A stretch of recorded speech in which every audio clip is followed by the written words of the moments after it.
Salut salut, bienvenue pour un nouvel update graphique. Cette fois, je dis cette fois parce que moi je le tourne juste après le dernier update lecture que vous avez eu. C'est plus simple pour moi de tourner les updates comme ça à la suite. Comme dans chaque update lecture ou graphique, je vais vous montrer 4 bouquins. Alors ici du coup, 4 graphiques. Oui, il y a eu une saga entière que j'ai lue, donc ça fait un peu plus techniquement que 4 graphiques, mais c'est 4 univers en gros, et j'ai pour espoir que cet update soit pas trop long, donc on y va.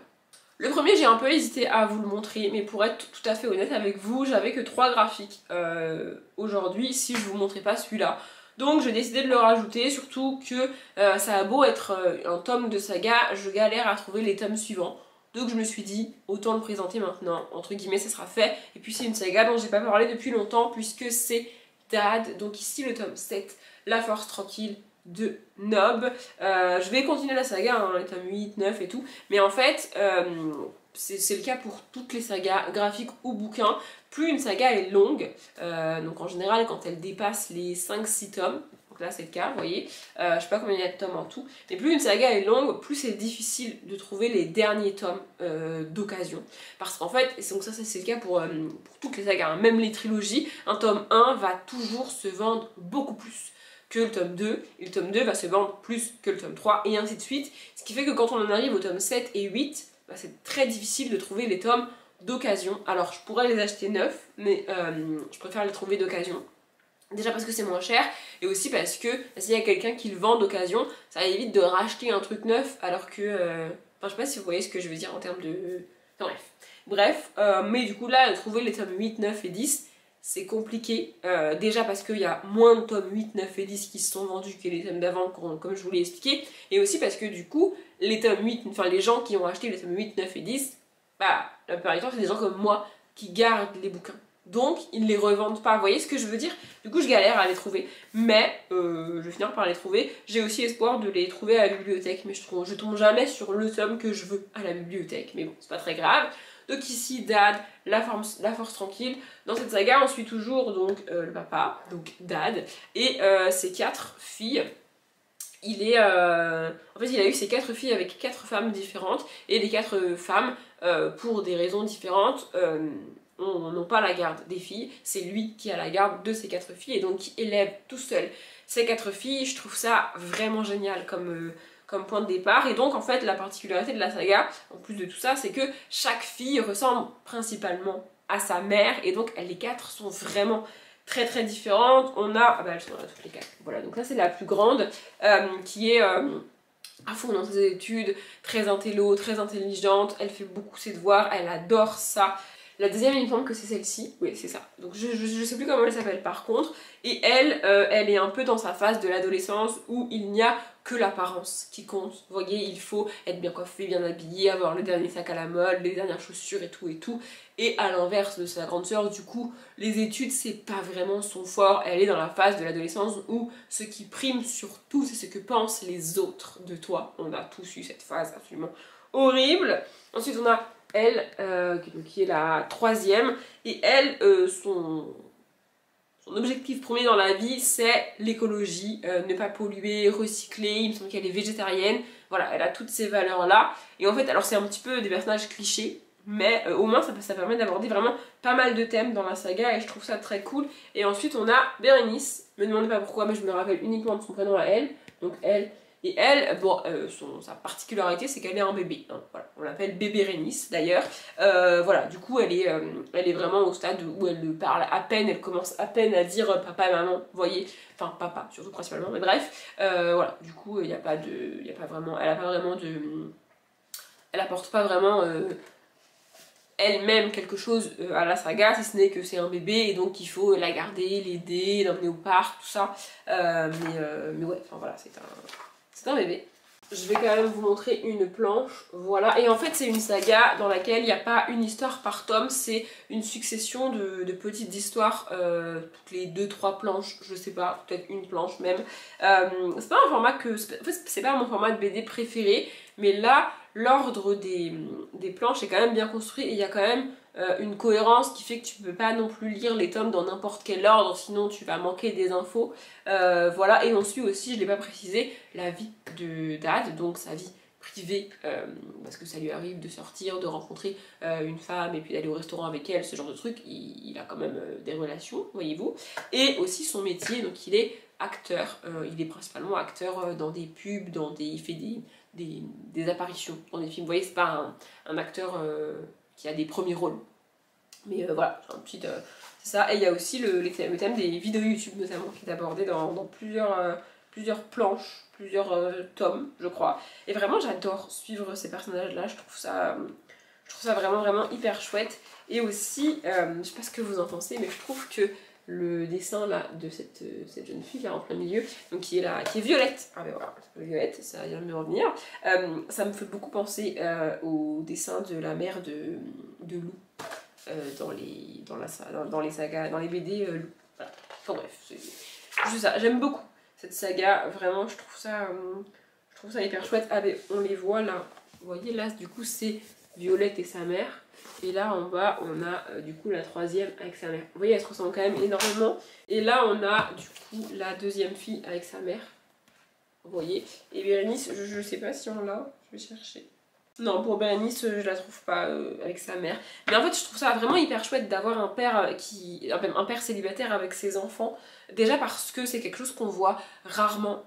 C'est un fait dans la société. Il y a très peu de pères célibataires qui ont la garde exclusive de leurs enfants, c'est comme ça, c'est un fait, donc c'est quelque chose qu'on voit rarement, même si en soi c'est possible qu'un père veuille la garde de ses enfants et veuille élever ses enfants, c'est possible. Et à l'inverse, du coup on voit aussi rarement des femmes qui décident de laisser la garde de leurs enfants au père. En général on critique très fortement les femmes qui font ça, alors qu'un homme qui laisse la garde à leur mère, ça pose de problème à personne, mais dans l'autre sens c'est vraiment...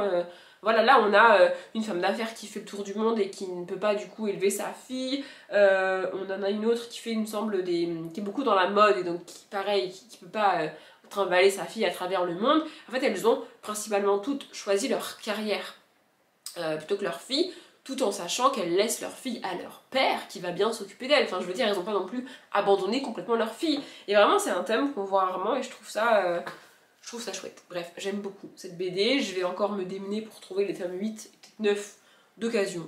Et si j'y arrive pas, peut-être que je les demanderai à Noël. Voilà. Je me suis beaucoup étendue sur date. Je vais essayer de faire plus rapide parce que j'avais prévu un update rapide. Mais là, c'est mal barré.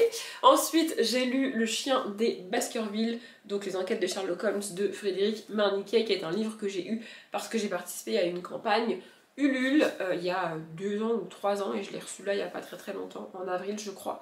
J'ai bien aimé l'histoire c'est la même que le livre de Conan Doyle.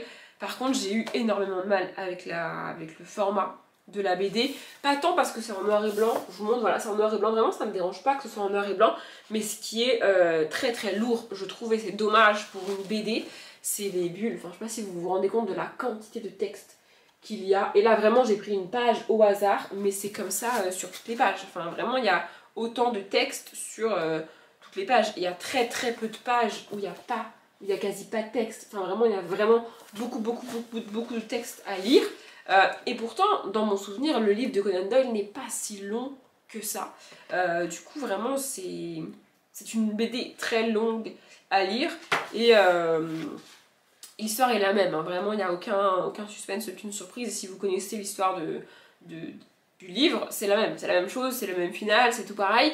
C'est une histoire que j'adore et je suis contente de l'avoir eu en BD, mais je pense qu'il aurait existé soit peut-être différent en 2 tomes, vous voyez, pour mettre moins de texte par planche, mais le même texte au global, enfin la même quantité de texte, je sais pas si vous voyez ce que je veux dire.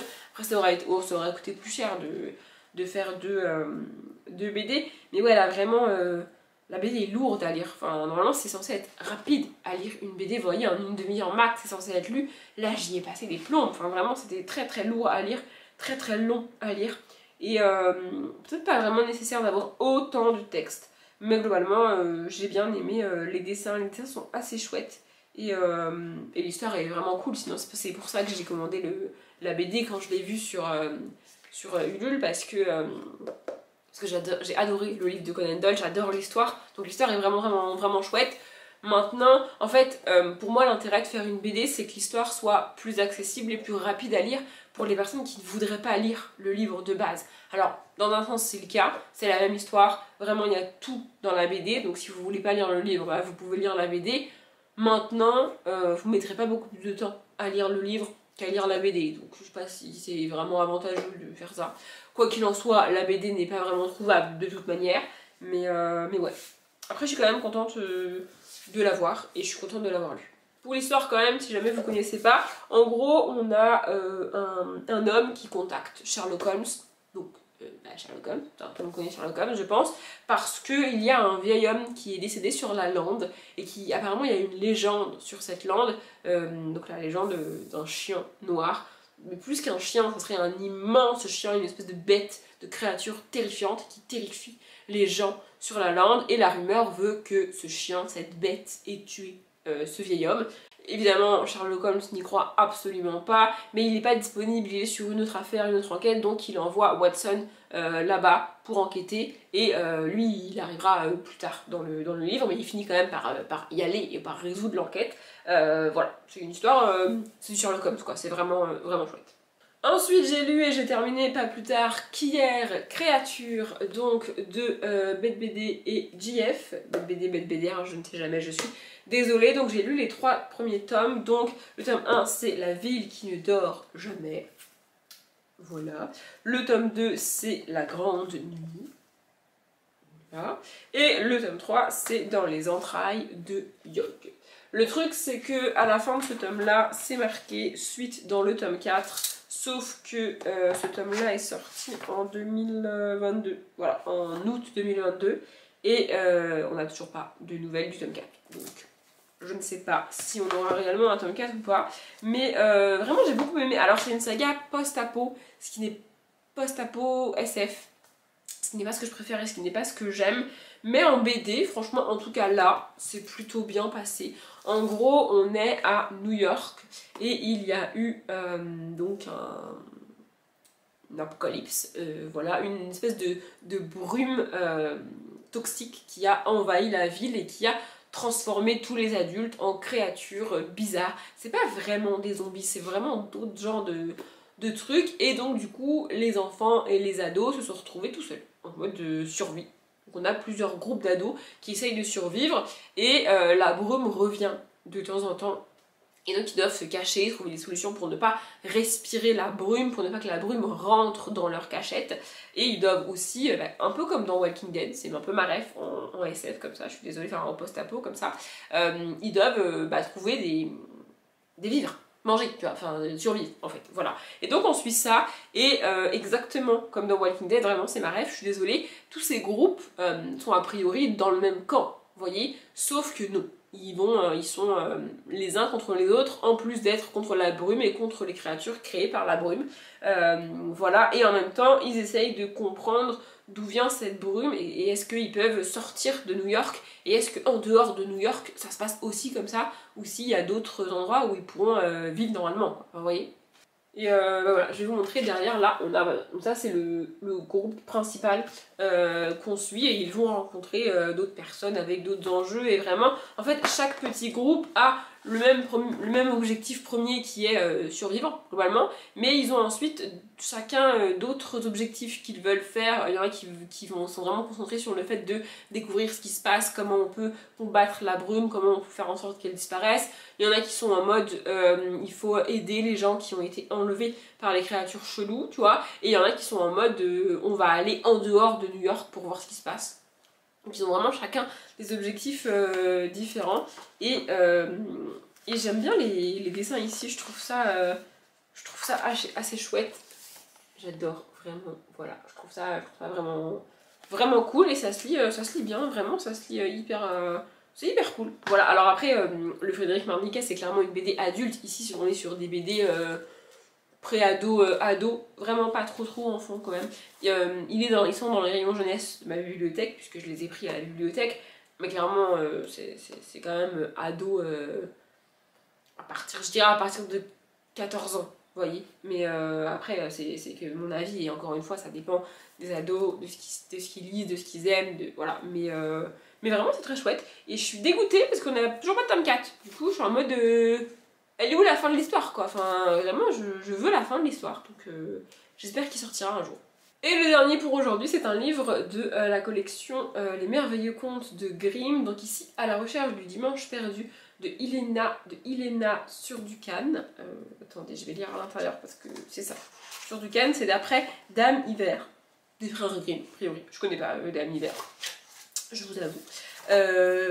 Voilà, le format ici est assez particulier. On n'a pas vraiment de cases, vous voyez, alors on a une suite logique comme ça des fois, on a plus souvent des grandes images comme ça, voire des trucs carrément comme ça, et vraiment j'ai trouvé ça assez chouette. Et en gros ici on suit une jeune fille, donc elle, qui va partir donc à la recherche du dimanche perdu. Au début elle nous explique que les semaines sont très structurées, le lundi elle fait ça, le mardi elle fait ci, et ainsi de suite jusqu'au samedi, et normalement elle devrait avoir un dimanche pour se reposer. Sauf que le dimanche, eh ben, il n'aide pas. Voilà. Donc il y a toute une histoire toute une mythologie presque autour de ce dimanche-là. Une légende, c'est ça le mot que je cherchais. Donc toute une légende autour de ce dimanche perdu qui veut que c'est une sorcière, une méchante sorcière qui un jour a pété un câble, a kidnappé le dimanche et s'est barrée avec. Et donc les gens ont plus que des semaines du lundi au samedi en mode débrouillez-vous. Voilà. Et donc elle va aller voir cette sorcière pour essayer de récupérer le dimanche. Il y a une morale dans l'histoire que j'ai trouvée...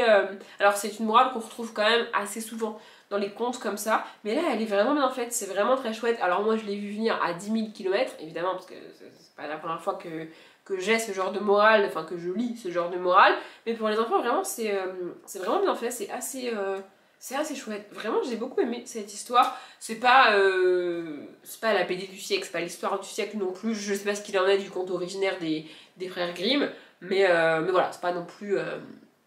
c'est pas indispensable de lire cette histoire, c'est pas la meilleure BD du monde, c'est pas ce que je conseillerais en premier, mais j'ai passé un bon moment et j'ai trouvé ça chouette. Et si je trouve encore d'autres BD comme ça de cette collection-là à la bibliothèque, je continuerai à les prendre. J'ai réussi à faire ce que je voulais faire, c'est-à-dire un update logiquement pas trop long et qui dure moins de 20 minutes. J'espère qu'il vous a plu. Comme d'habitude, je vous souhaite une bonne journée, un bon après-midi, un bon appétit ou une bonne nuit. Et je vous dis à bientôt.